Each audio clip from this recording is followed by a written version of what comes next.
Peggy 12. Hi, I'm Scott Amos, the executive producer of Lara Croft and the Temple of Osiris, the sequel to the award-winning Lara Croft and the Guardian of Light from Crystal Dynamics. Today I'm joined by 3 of our devs. Hi, I'm Alicia Thayer, I'm a designer. Hi, Will Kerslake, lead designer. I'm Robert Chivek, the producer.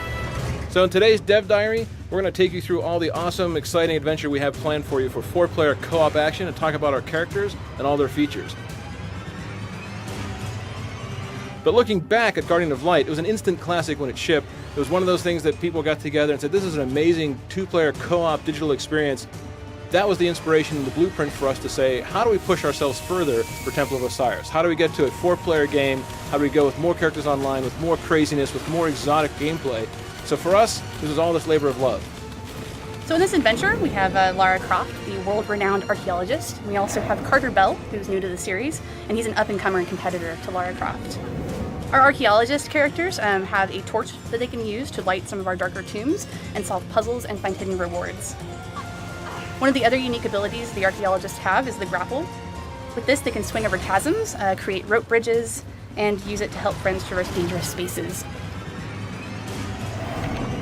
Next up, we have Isis and Horus. These are the Egyptian gods that are joining Lara and Carter in this new adventure, and they have their own unique abilities. With the staff, they can affect glyphs in the world, moving objects up and down and interacting with anything that has these special markings. They have a magical shield. It can act as a barrier to provide protection. The shield can also be used as a stepstone, allowing other players access to difficult-to-reach places. It'll also move across the surface of water. Now, because co-op is such a focus for Temple of Osiris, we made sure that the world would react accordingly depending on how many players are in the game at one time.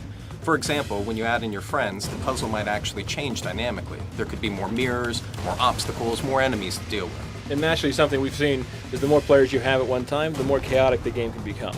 So you'll start competing for loot, but you also start griefing your buddies, kind of that competition angle.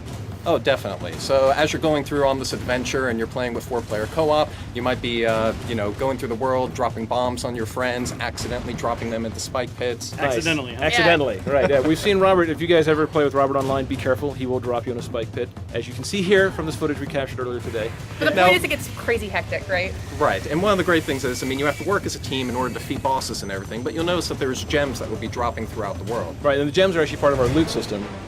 Yeah, so the gems, each individually, players collect gems. Now, weapons and things, and to beat the puzzles within the game world, you do have to work together, but the gems are unique to your character, and you want to collect as many as possible.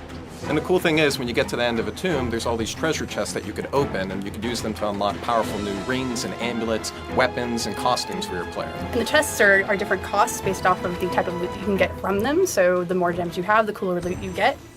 The more people you have, the better the loot will become, and you can start seeing just the crazy way you can outfit your character, both customizing with rings for yourself and then amulets that you share with the team. The rings themselves are things that personally affect your character. Lets you move faster, have a bigger bomb, that sort of thing. Whereas the amulets are shared between the teammates, which is really important. So for example, if I have a spread shot, which lets me shoot in all these different directions, and Robert here has flame shots, now all of a sudden we have spread flame shots if we're both powered up. So you learn how to get a team to work together to maximize your firepower.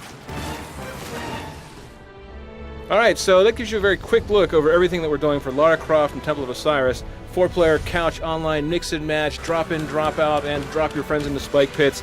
From our side, this is all about working together as a team, but also competing together as a team.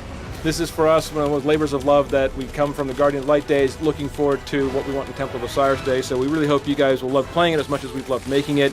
Coming out this year, December 9th for Xbox One, PS4, and PC. Thanks, team. Anything else? Thanks for watching. All right, guys, have a great time. We'll see you online.